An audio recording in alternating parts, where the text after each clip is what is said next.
Hey everybody, happy Friday. We made it. Super excited to chat with JP, VP Head of Product at NetEnrich, a company I'm really intrigued with. JP, how are you? Doing great, doing great. It's Friday, right? It is. Where are you? Where's home at the moment? Well, I just moved to the Bay Area about a month ago, so I'm in San Jose right now. Awesome. Well, the heart of Silicon Valley. And we're going to dive into NetEnrich and the cybersecurity space. Maybe introduce yourself and your role, if you would, to the folks watching. Yeah, so John Pierce, it looks like Perk, but we couldn't afford any E's, so it is Pierce. I've been at NetEnrich probably for like a year and a half. Been in cybersecurity for quite some time, for about 22 years. I've written 3 books. To me, it's like playing Xbox, Wow. coming to work. So I absolutely love it. A lot of great things going on with NetEnrich. So super stoked to be in the Valley and to be working with a bunch of amazing people here. So. Yeah, what an exciting time to be in this industry. And let's dive right in. Let's look at the sort of macro picture. What are the factors driving the need for change, in cybersecurity with SOX in particular, leveraging modern approaches with AI and analytics to operations. What's the big idea behind, what you guys are building? Yeah, I mean, a lot of it is really kind of changing the paradigm. I mean, in going through security, and Evan, you know this being in high tech, things are constantly changing. And it just seems, it's always the status quo kind of new thing comes in and we put it into our tech stack, new features, functionality, et cetera. When you start looking at threats, people will talk about the latest malware, the latest threat actor, whatever, and that's all well and good, right? But I think the truth of the matter is really looking at things that have high business impact, right? Instead of like carpet bombing, here's an event, but with that event and context on such entity that could be impacted from a business perspective, I think is huge. And when you look at chat gpt and all the AI stuff that you're hearing about, all the large language models and how they can be quote unquote co-pilots to help assist. And the biggest thing that we've seen, and there's been tons of studies on this, like the shortage gap, talent, skills, cybersecurity, good ones, men and women are highly expensive, right? And they're hard to come by. So when you start looking at augmentation, like I would never say you're going to totally rip out your entire SOC, but being able to augment a lot of the tier one, tier two capabilities through AI, I think is important. It allows companies to scale. Their SOC operations. B, it helps those other individuals to do other things, other fun work, et cetera, and being tied up in really tedious, mundane tasks. As you go through the life cycle of when an event comes in and all the correlation and stuff, and then which ones do you need to work on. So we we're taking an extremely innovative approach. And what's funny about that, Evan, is being in product or at companies, you talk to analysts, which are great feedback getting from Gartner, Forrester, et cetera, Mm-hmm. but they always seem to want to put you in a box, and that's fine, right? Because those boxes are tied to money, to revenue that people can spend. So for me, I struggle when I came here. I'm like, man, we have this amazing product. It's going to revolutionize operations, not just from a security perspective, but IT, kind of bringing them all together. But where do you fit, right? And I think the biggest thing is fitting into an architecture. So we looked at the Gartner CSMA, so the cybersecurity mesh architecture, just at a high clip. You have all this telemetry that's coming in, and basically at the top of this is SIM and SOAR, right? We Mm-hmm. sit on the apex of that and really doing a heck of a lot more like automation, leveraging AI, and so on and so forth. But again, Evan, just to circle back to your main point, I mean, things really need to change. Our perspective and the way that we look at security, because like I said, what you did yesterday is not going to work today. So Yeah, that's such a great point. I love how you talk so much about a data-driven approach to operations and integrating data analytics into the operation to drive efficiency and what are some of the kind of benefits that security operations center can expect from this data-driven approach? Yeah, I think a lot of the benefits is really cutting down the silos. And let me Mm, give you an example of that. So, I built socks. I worked for mm, SecureWorks and Alert Logic. So, understanding, what the men and women do there. If there's an incident, right? Obviously tickets are going to be created. Stuff can go to Snow, mm, whatever ticketing system they have on the back end. But as an analyst, I cannot go take a server offline or take somebody offline. No mm, one can argue and debate with me about SOAR. I don't think a lot of people are doing complete automation of that. They're still, a little cagey about that. But um, what some of the benefits of this is getting kind of everybody involved. Remember, I talked about data driven, so like mhm, really honing in on risk, right? So instead of saying, okay, well, in order for me to detect these use cases, you name whatever one you want, right? But you need these sources of telemetry, these Windows events mm, logs, Palo, CrowdStrike, et cetera, EDR, NDR, whatever the product that you have, right? And based on that, it's going to start generating what we call signal. But you really need to take a step back. You need to have a consultative engagement with a customer to understand their business units and how they function. Because we both know that, server A, if it goes down, it's not going to impact the company, right? But if netenrich.com went down or our application to our interface went down, that can either A, upset a lot of people, could cause customer churn, et cetera. It costs us money. mm. So when you look at having a consultative engagement with somebody and understanding what their risk is, and it's fairly simple for us. Again, it's different, but I mean, you have to be able to score risk. So we look at confidence, impact, and likelihood. I'm not going to go through all of them, but there's scores 0 to 100, 100 being the double. But if you know the impact is, like a score of 80 or greater, you're definitely going to want to go take a look at that. Now, the cool thing about that is once you have that engagement, you talk to the customer and you understand their risk and you understand their threshold of risk, right? Some are just going to want to accept it, pass it, so on and so forth.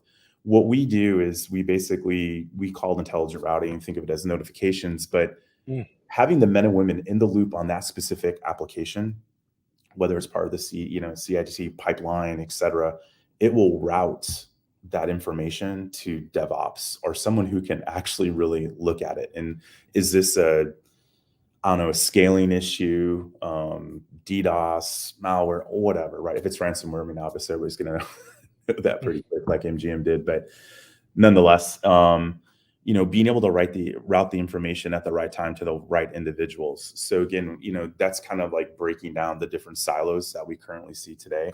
And we've talked, I mean, I 10 years ago, we could have the same discussion.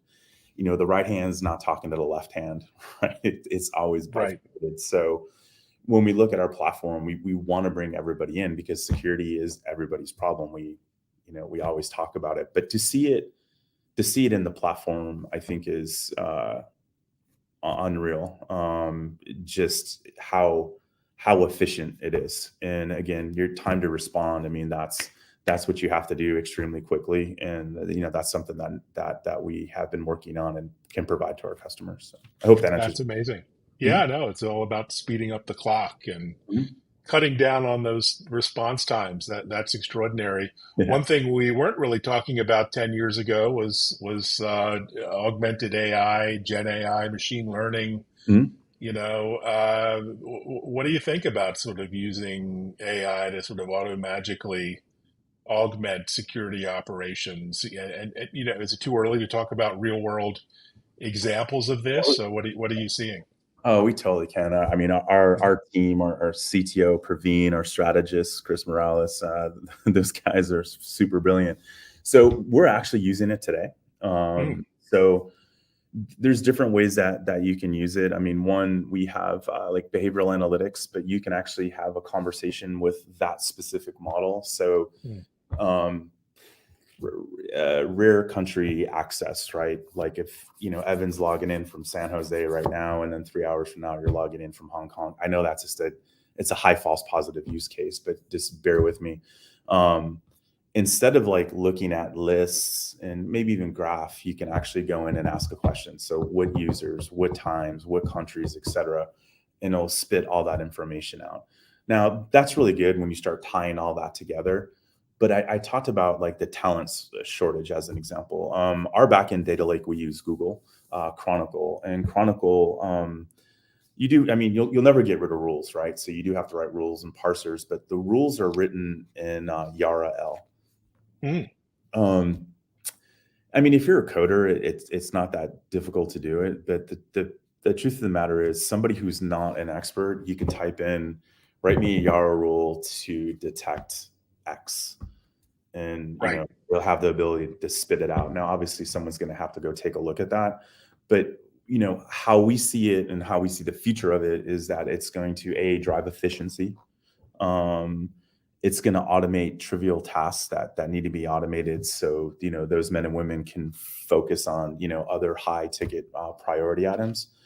But I think it's just scratching the surface. I mean, I don't know if you saw that Chat GPT-4 now. I know, I think Bard has it, but like you can upload videos. You can now have like Mm, a live like conversation via voice with the models. So I think it's going to be quite interesting in the next, gosh, in the next coming years. But as soon as it came out, we jumped all over it. Our team really saw so much potential, because then you sit back and you're like, well, what can I automate? I mean, even being in product management, right? I mean, going out and doing competitive analysis and stuff like that. I mean, I can probably get what would take me hours to do, can take me like less than 25 minutes. And then I, would have to go vet the stuff, so on and so forth. So it's just, to me, it's like a co-pilot, but from a security perspective. I mean, funny story. So like a lot of us in the security industry, it's, you know, we all pretty much know each other. It's a pretty tight mm. community, at least from the vendor land. But I remember every time at RSA, I'll meet with my buddies who are in product or in strategy. It's like, man, we're going to work on the UX. We're going to make this so easy that anybody can use it, right? Does that ever happen, Evan? It doesn't for some reason, right? It still seems a bit complex. That's why I'm super stoked about large language models, and can't go into too much of the vision of our CTO and our strategist here, Chris Morales, but there's a lot of cool stuff that I think we can do. When I say cool, it's going to solve problems, but I think it's going to allow people who the barrier to entry in security, I think, is really high. Um, Mm. so I think what this is going to do is this is going to help other men and women that are coming out of college or have an interest in this, to where there'll be certain things that are augmented to where they can kind of get their feet wet and go from there. So anyway, Oh, skies. that's so exciting, and I love. By the way, your enthusiasm is infectious. You're actually hitting furniture as we speak. So I just be, uh, Cool. just be careful of that. And yeah, so we're in this talent crunch. You can't hire the skills that are needed. Um, can you quantify the labor savings, or the sort of superpowers that you can give analysts through transforming the SOC?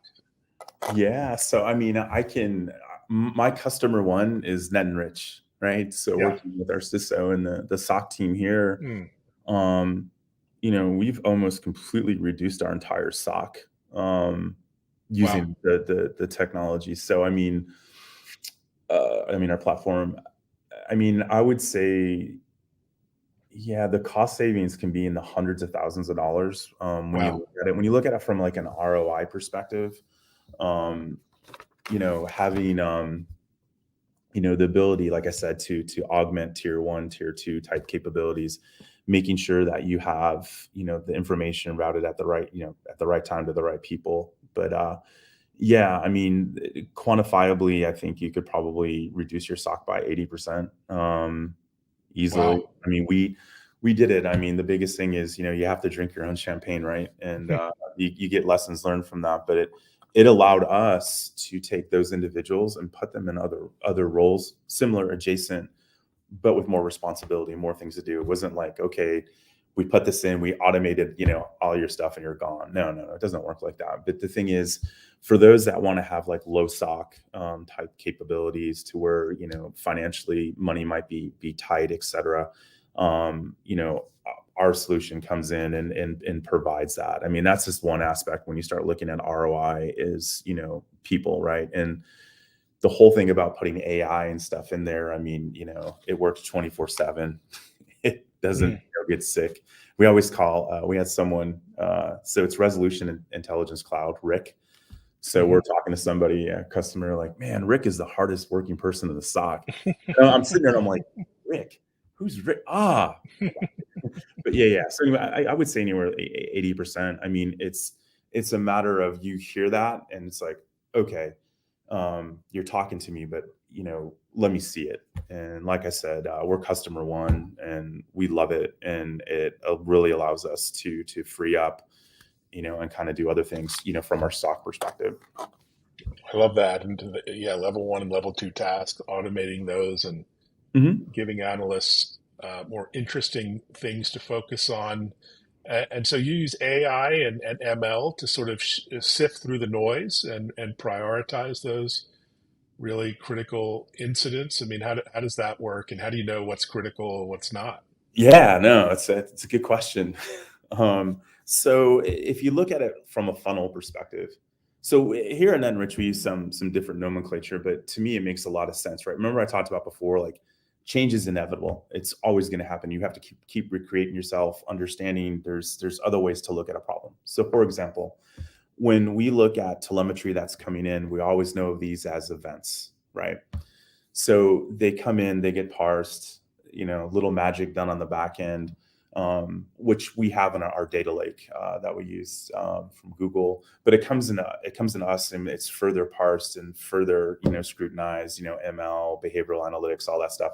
We turn an event into a signal. So you can have it's a use case. There's one customer had 14 billion events. We were able to take those 14 billion events into like 300,000 signals, right? So signal could Wow. be it's carbon black, all the extra metadata that comes with it, right? But what we're able to do is there's all these different events coming in at different times that have similarities. And that's again, like a lot of our ML and all the magic stuff we do on the back end. We correlate all that and it comes to what we call a situation. Now, this is where it gets interesting, Evan, because a situation is good or bad. You really don't know. And Mm, a lot of it has to do with context of that situation. So at that point, when it comes from a signal to a situation, it's scored, right? And we talked about this mm, before: likelihood, impact, and confidence. And based off of those scores, like how likely is this going to happen? And it's all dependent. Like we want all the data, right? And we can hold data for 12 months. So hot.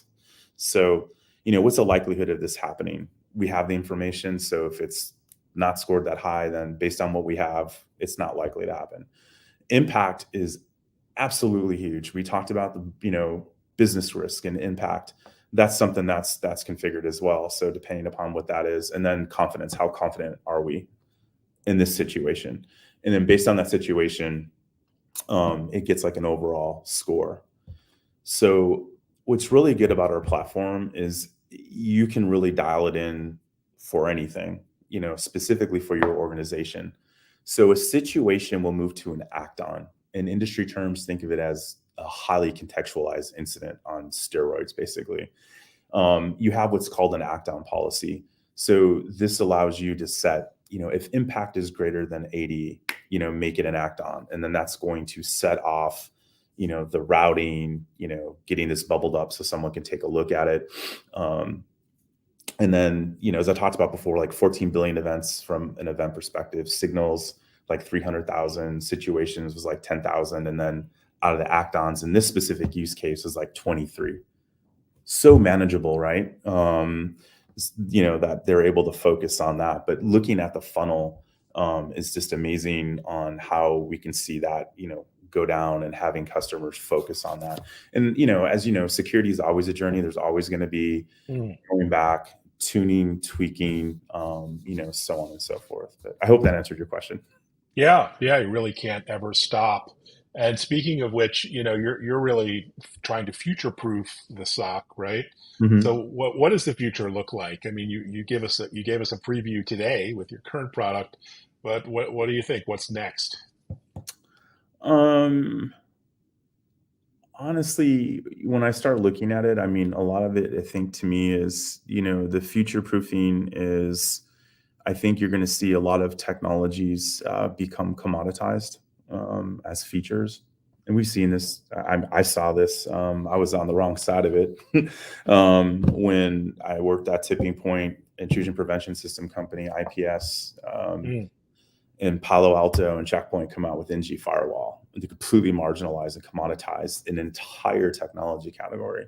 So mm, I think what you're seeing is you're seeing things like, SIM and SOAR and UVA literally becoming features, right? And when you start moving into this next generation, this modernized SOC, the abstract of that is so much bigger, and the fact of using large language models, I think, is absolutely gonna drive the future from that perspective.